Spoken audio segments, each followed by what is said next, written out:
वर्ण पढ़ लिया, वर्ण के भेद हो गए और उनकी संख्या हो गई। कुल वर्ण कितने होते हैं भैया? 52। ठीक है जी। वर्ण के बाद आते हैं शब्द, क्योंकि वर्ण से शब्द का निर्माण होता है, शब्द से वाक्य का निर्माण होता है, शब्द से पद का निर्माण होता है, पद से पदबंध का निर्माण होता है, पदबंध से वाक्य का निर्माण होता है और वाक्य से वाक्यांश का निर्माण होता है। वही वाला वाक्यांश जो पेपर में पूछा जाता है 5 नंबर का आता है जी। पूरा पदबंध पढ़ेंगे वाक्यांश और उसके बाद 5 प्रश्नों के उत्तर देने होते हैं, उसी को छांटेंगे। तो देखिए शब्द क्या है।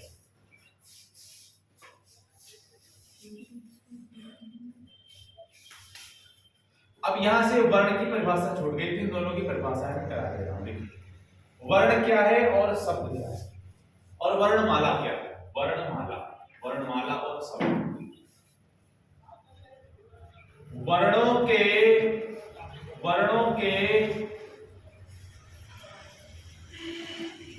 व्यवस्थित समूह को भैया क्या कहते हैं? वर्णमाला कहते हैं। वर्णों के व्यवस्थित समूह को क्या कहते हैं?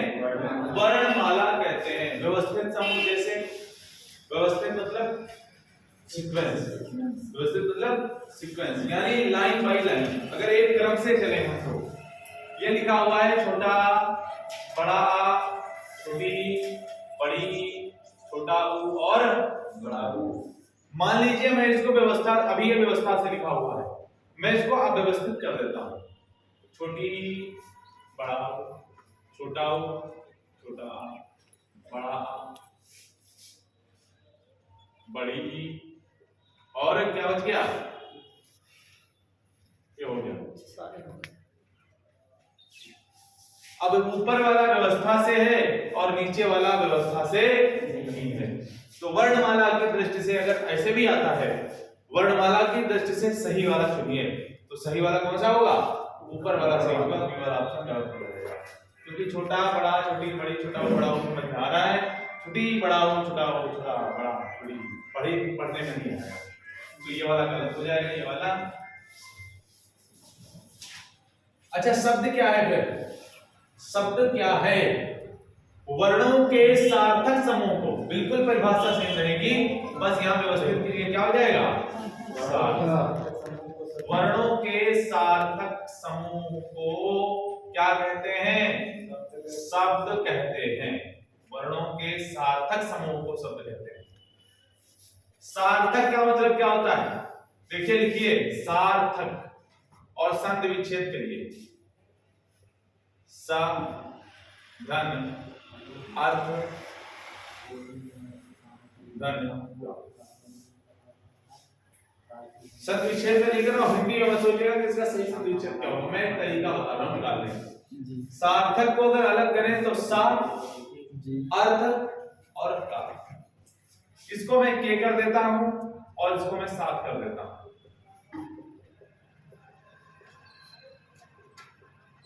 तो इसको क्या पढ़ोगे? अर्थ के साथ। क्या बन गया?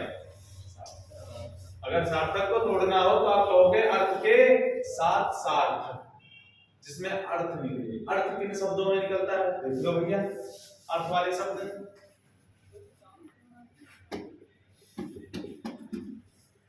रोटी क्या है?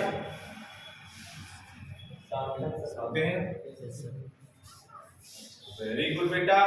फिर सोटी क्या है? सोटी क्या है? अर्थ है कोई सोटी का?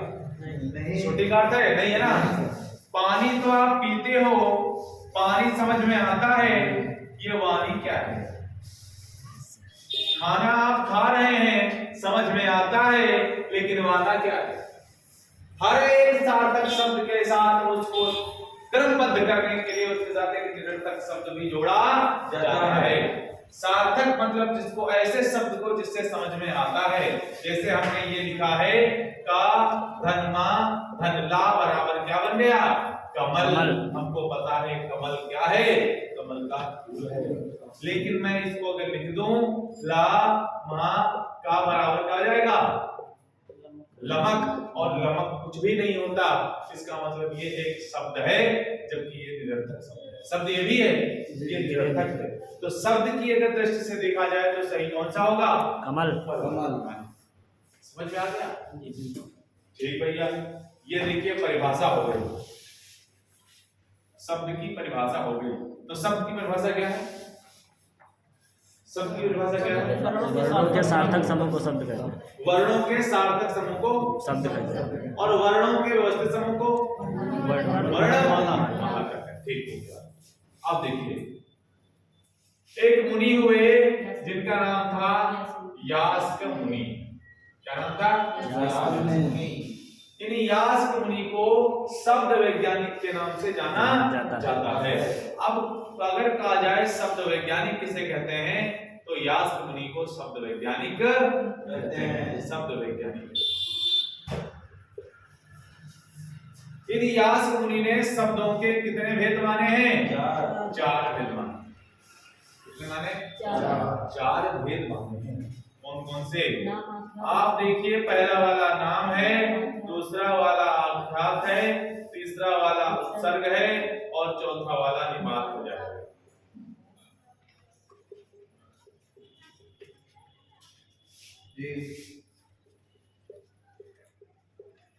किसी भी नाम को क्या कहते हैं? संज्ञा के बदले में बोला जाए उसे क्या कहते हैं? और दोनों की विशेषता बताए उसे क्या कहते हैं? ये तीनों हम नाम में पढ़ेंगे। ठीक भैया? जी सर। अब जैसे यास्क मुनि ने कहा कि पहला भेद नाम है, दूसरा आख्यात है, तीसरा उपसर्ग है, चौथा निपात है। जब नाम आ गया तो नाम का मतलब क्या है? बढ़ाया हमने किसी भी नाम को क्या कहते हैं? और जो शब्द संज्ञा के बदले में बोले जाएं उन्हें क्या कहते हैं? सर्वनाम। और संज्ञा और सर्वनाम दोनों की विशेषता को बतलाने वाले तो ये तीनों ही पढ़ेंगे हम इसमें नाम। फिर आता है आख्यात। आप देखिए आख्यात, इसके तुरंत बाद आख्यात क्यों है उसका भी रीजन है। संज्ञा है, कोई व्यक्ति होगा, कोई जानवर होगा, कोई मकान होगा, कुछ ना कुछ तो होगा, ठीक है। फिर उसके बदले में आ गया तो उसके बदले में बोला गया तो ये भी कुछ ना कुछ होगा ही। अगर यह इंसान है तो यह भी इंसान रहेगा, अगर यह जानवर है तो यह जानवर भी रहेगा। और अगर जानवर है, इंसान है, मकान है, तो उसमें कुछ ना कुछ खूबी जरूर होगी, चाहे बुराई हो या अच्छाई हो, कुछ ना कुछ होगा विशेष, तो विशेषता होगी। अब ये विशेषता हुई है तो विशेषता किसी को ऐसे ही नहीं मिलती, किसी की अंदर बुराई या अच्छाई हम ऐसे नहीं देख पाते जब तक कि आप कुछ ऐसा करे ना।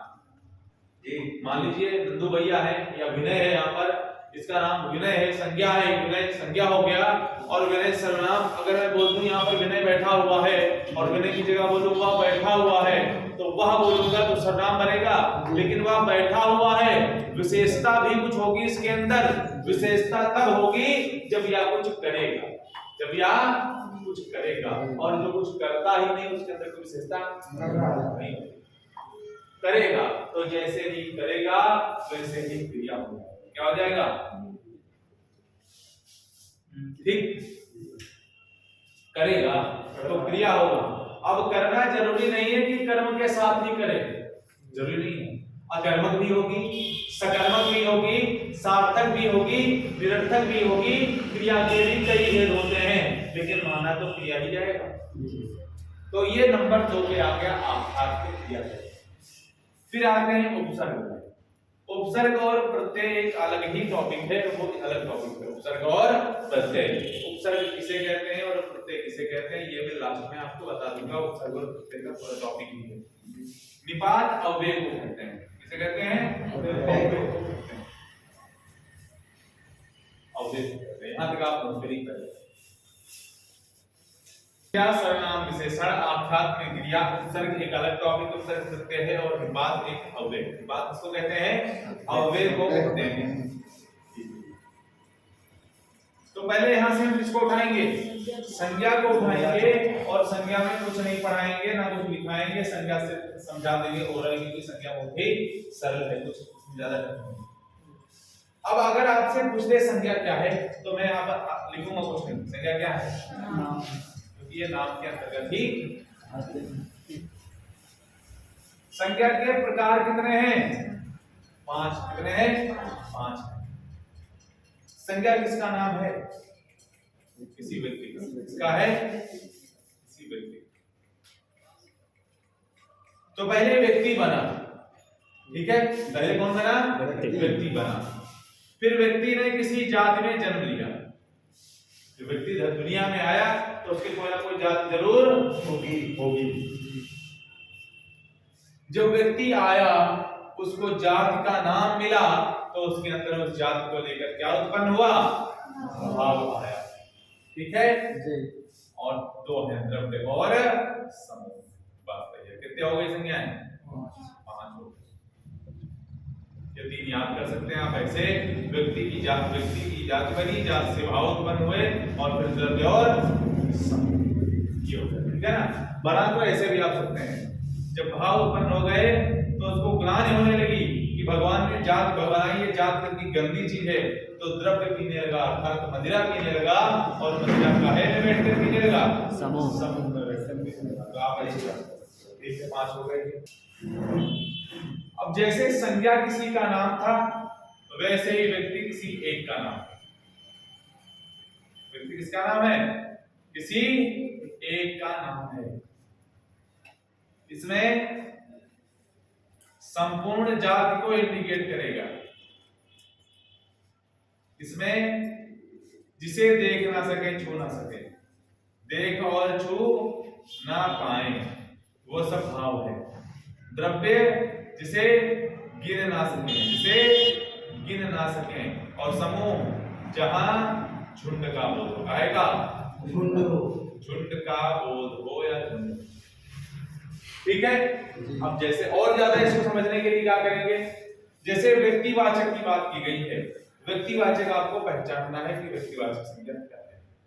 तो राम स्कूल जाता, और 4 प्रकार दे दिए गए कि व्यक्ति, जाति, भाव, द्रव्य इसमें पहचानिए। तो आपका क्या हो जाएगा? व्यक्ति हो जाएगा। क्योंकि राम एक है, राम अनेक नहीं है, तो जो एक है वह व्यक्ति है। तो ठीक है, व्यक्तिवाचक हो गया।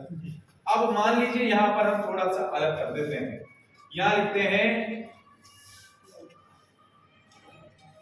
विद्यार्थी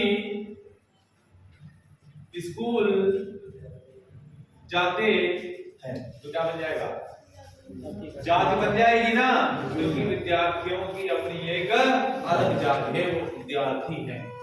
भैया अगर यहां से हम थोड़ा और आगे बढ़ जाएं विद्यार्थी से, या मान लीजिए यहां पर विद्यार्थी को थोड़ा और हटा देते हैं, यहां पर लिख देते हैं लड़के स्कूल जाते हैं। हो जाता है लड़के स्कूल जाते हैं, क्या ना? या तो यहां पर जाति बन गई। अब देखिए भाव, अगर इसको भाव में कहना हो तो मुझसे स्कूल नहीं जाया जाता, मुझसे स्कूल नहीं जाया जाता। इस वाक्य में कौन सी संज्ञा है? बताइए। मुझसे स्कूल नहीं जाया जाता, यानी वह अपने भावों को अपने वाक्य में व्यक्त कर रहा है ना। जैसे आप किसी से कहें प्लीज सिट डाउन, और आपसे बोले मुझसे बैठा नहीं जा रहा, मुझसे बैठा नहीं जा रहा है, इसका मतलब वह अपने भावों को प्रकट कर रहा है। तो यह भाववाचक संज्ञा है। समझ में आ गया? मुझसे जाया नहीं जाता, मुझसे खाया नहीं जाता, मुझसे हंसा नहीं जाता, मुझसे रोया नहीं जाता, मुझसे बैठा नहीं जाता, मुझसे खड़े नहीं हुआ जाता। इसमें क्या है? इसमें भाव है। देखिए द्रव्य, देखिए फिर द्रव्य में क्या वाक्य बनेगा? द्रव्य में वाक्य बनेगा आज घर में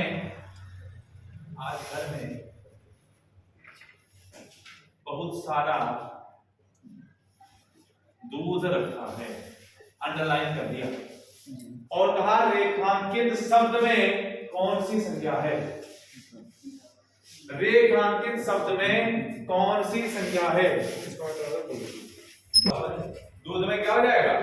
भाव। क्या है? भाव है। तो बोला था कुर्सी मारेंगे तो चारों पैर टेढ़े हो जाएंगे। दूध में द्रव्य होता है। समूह में फिर कैसे जानेंगे, समझ में आ रहा है कि नहीं? समूह में कैसे जान पाएंगे? समूह में खेत में गायें चर रही हैं, खेत में गायें चर रही हैं। रेखांकित शब्द में कौन सी संज्ञा है? क्या हो जाएगा? समूह। गायें यानी कई सारी गायें हैं, वहां गायों का समूह। समझ में आ गया? तो सारी संज्ञा है, समझ में आ गया?